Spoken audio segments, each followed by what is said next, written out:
my brother and I were walking to a liquor. To get there, we had to go through an alley. So we're walking through the alley and then randomly someone throws a rock at us. Like, obviously we turned around, like, bitch.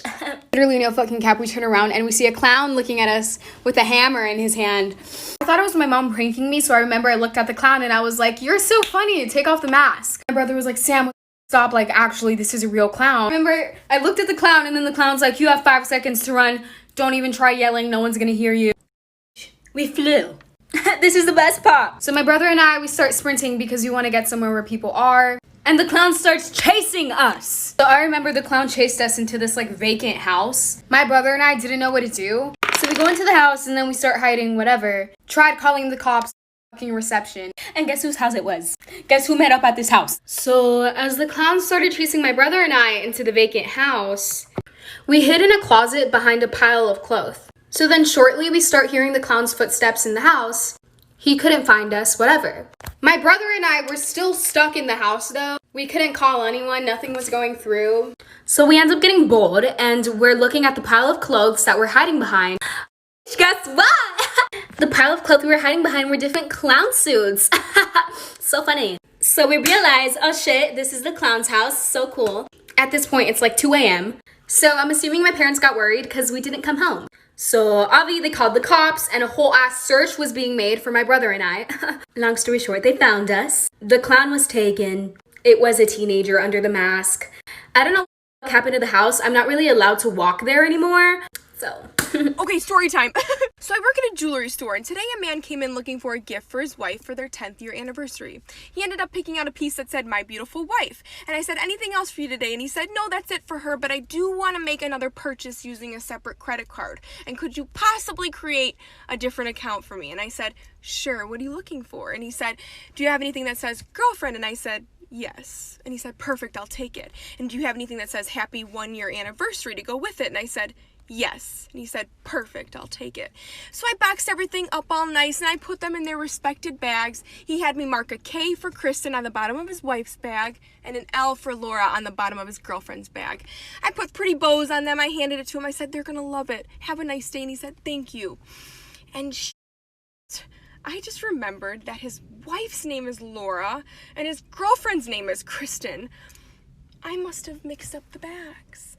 Oops.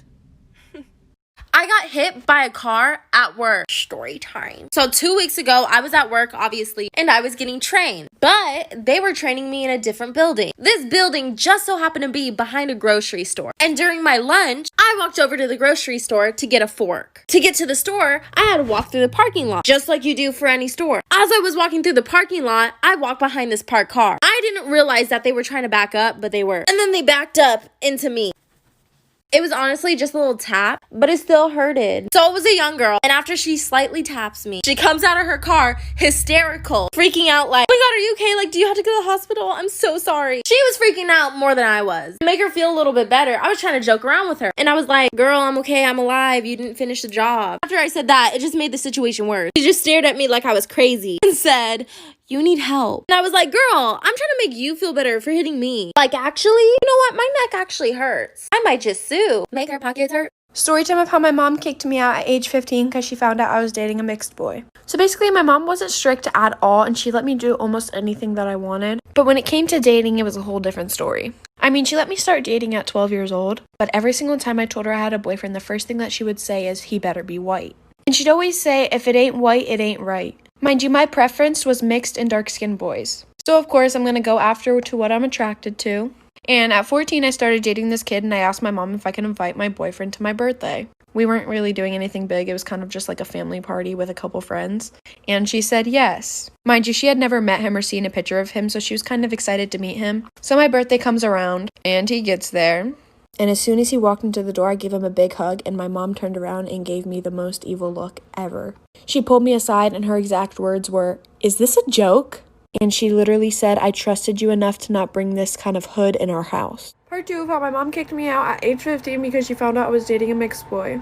Continuing with the story, after the party, I had asked him to stay for like an hour or two later. And afterwards, my mom was just being completely rude the entire time towards him. And right in front of him, she screamed at me and said, "I don't want this type of black trash in my house. Please get it out." Mind you, I hate disrespecting my mom and I never talked back to her, but I yelled back at her and said that was the most disrespectful thing she could have ever said. And while all this is happening, he looks like he's about to bust into tears. Like, I genuinely know this kid had a soft spot for me. So I apologize and I tell him I think it's best for him to leave. And afterwards he FaceTimes me and he tells me that he will do anything to be able to keep me. And after he leaves, my mom tells me that I'm a big disgrace to the family and she doesn't want me living there no more. All over me bringing a mixed guy to the house. I'm now 19 and I'm still with him. And I really haven't talked to my mom since. But that day she kicked me out and I had to go stay with his family. She still wants nothing to do with me because I'm still with a mixed guy. Mom, if you're listening to this, you're a racist.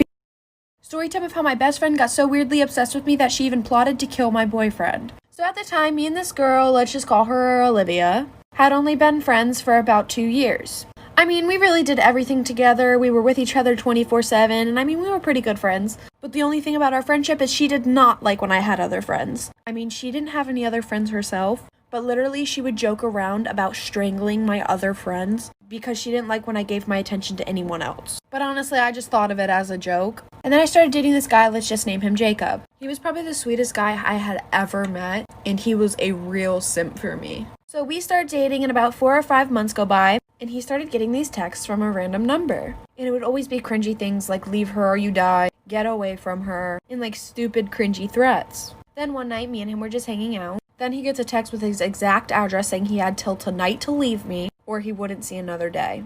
Then we hear a knock at the door. Part 2 of how my best friend got so weirdly obsessed with me that she plotted to kill my boyfriend. So continuing with the story, we heard a knock at the door and it ended up being her. And she said, "Oh, I'm just coming by to check on you and make sure you're okay." Mind you, we were at his house. And he looks at me like, what is she doing here? So I asked her to leave, and then she ends up getting so mad at me just because I asked her to give us alone time. So the night goes on, and then when I get home, she's in my room. At this time, my whole entire family was out of town, and I was the only one home. So I was like, hey.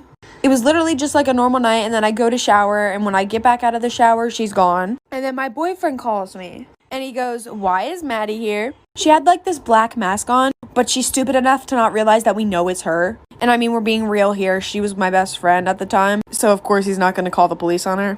But she had a knife in her hand. And he opens the door and he like pins her against the wall. And then calls 911, I guess. And then to sum it up, when they get there, she tells them everything that she was going to do. And then they put her in a mental hospital. But she said that she was going to murder everybody that gets close to her. Story time of how my best friend was catfished by my dad. So me and my best friend were kind of just like swiping through Tinder for fun. And then she came across this really, really hot dude.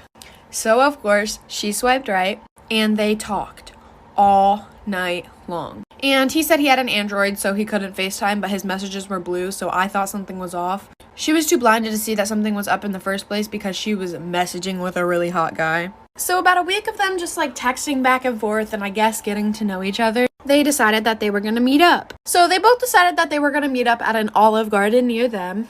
And you see, as her best friend, of course, I'm going to have to go with her. So I got dressed up and I sat about 5 tables away from her. And we got there about 30 minutes earlier than we were supposed to be there. Okay, so my best friend had 3 bowls of fettuccine alfredo before he got there. So when he got there, it wouldn't look like she ate a lot. Then I see my dad walk in, all dressed up and fancy with a bow tie and everything. Part 2 of how my best friend was catfished by my dad. Continuing with the story, I see my dad walk into the restaurant all dressed up. Mind you, my dad's married. To my mother, of course. So I was like, ooh, my dad and my mom are finally going on a date together. And then he looks over to my best friend and walks over to the table. When I tell you my heart dropped, my heart has never sank so deep inside me so fast. He sits down and asks her, "Is this Mackenzie?" When I tell you I busted out laughing so freaking hard I fell out of my chair. And almost everybody in the restaurant turned around and looked at me, and so did my dad. And I walk over to the table and I'm like, what the heck is going on here? My best friend is literally just sitting there in shock, no emotion on her face. Then he looks at us, he looks really confused, his face goes blank, and then he goes, I was just trying to teach y'all girls a lesson. I told my mom and I was just getting a laugh out of it, and then she looked through his phone and said that he was meeting up with a bunch of 14-year-old girls. So comes to find out, my dad is a pedophile. My mom kicked him out, and if you're one of those girls, I really do apologize. Story time about the girl who was absolutely obsessed with me in high school. So it was my junior year in high school, and I'm just going to tell you guys the first story of how I knew that she was absolutely obsessed with me and wanted to be me. Well, I had been dating this guy for like a month, and I sent him. Well, my got spread around the school.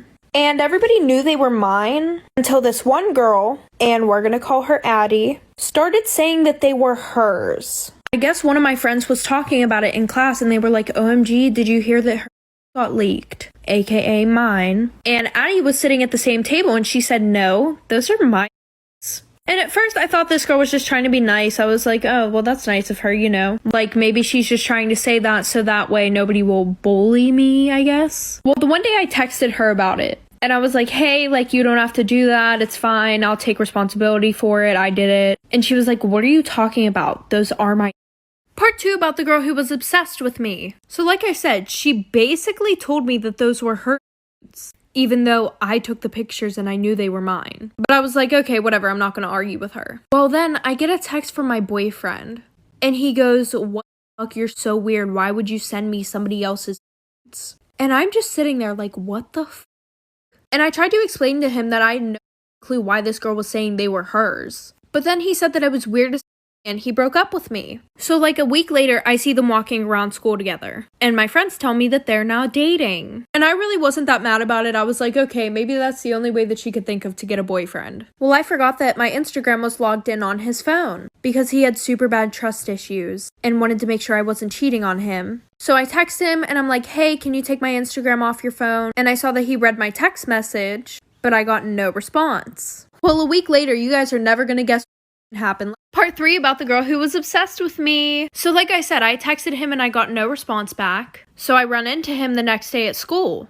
And I'm like, hey, did you get my text? And he's like, text about what? And I was like, taking my Instagram off your phone? And he was like, oh yeah, Addie did it, don't worry. And I didn't think anything of it because, you know, I'm like, oh well, she's done torturing me. Well, I was very wrong. So in my first period, I went to go sit with my group of friends, because all 3 of us had that class together. And when I walk in, I realized that Addie is sitting in my seat. So I pull up a chair to the table, and they were all ignoring me and texting each other right next to me. So I was like, okay, what's wrong? And one of my friends goes, oh, nothing, just the fact that you DM'd Gigi and I's boyfriends, saying that we were whores and that they should date you. By the way, Gigi was my other friend. And after that, Addie has the nerve to make the comment, that's really up. Why would you do that? So then I beat her ass and lost all my friends. One day in elementary school, it was lunchtime. Go potty. It was poo-poo time. So I remember I went to the restroom and I was exploding or whatever. And these girls walked in. We're gonna call them the Chipettes, okay? This is the best part. So the Chipettes start yelling in the bathroom. Is someone here? Can someone hear me? Like, I didn't say anything. I was literally taking a shit. Like, what? These girls, deadass, start laughing. They turn off the lights in the bathroom. They turn on all the sinks, whatever. And they start saying, like, Bloody Mary or some shit. And then the Chipettes run out of the bathroom and shut the door. So here I am, getting casted on. I remember seeing a shadow. I fell on my ass. And I start screaming and crying. It wasn't good. So someone called the janitor. Janitor walks in to check up on me. It's a guy. Story time. How I drugged a girl in school. If you have fed, keep scrolling. So boom. Go back to 8th grade. Like I said, I used to get bullied in middle school. But now all these fans watching me. Ciao. Anyways, I did not like this one girl and like her friend group. So me and my best friend at the time decided like, hey, let's put laxatives in her water bottle like in the locker room while like she's in gym. She'll drink it and she'll shit herself in school. So she had gym first period. So I brought some laxatives with me to school. And me and my best friend, we skipped first period. So we go to the locker room and we find her stuff. Once we find her stuff, we're in the locker room trying to break up this laxative pill. Like, we're crushing it. It's not breaking up. Finally, we turned it into powder. Of course, the powder was like a pinkish, but her water bottle was blue. It wasn't a clear water bottle. So we sprinkled all the laxative in her drink and we shook it up. Story time, part 2. So after we sprinkled the laxative in her drink, we leave the locker room and we go wait in the bathroom till like the period is over. So me and my best friend, we're in the bathroom and we're laughing like this was the guest for being mean to us. Like, we're gonna embarrass her. For legal reasons, this is a joke. Anyways, we go to our 2nd, 3rd, and 4th period class. 5th period, we have lunch and this girl happens to be in our lunch. So me and my best friend, we sat at a lunch table by ourselves because we had no friends. And we're watching drink her drink at the table where her and her little popular mean group, and we're laughing like you got no idea what's coming for you. Anyways, next period I had social studies with her. Sits in front of me. Halfway through the period, this farting, and I'm like, ew, what's that smell? Like, I knew exactly. was doing. She was trying to be discreet about it like it wasn't her. Everyone's looking at her like, she's like, can I be excused? She ended up going home, so shit herself, but it would have been funny.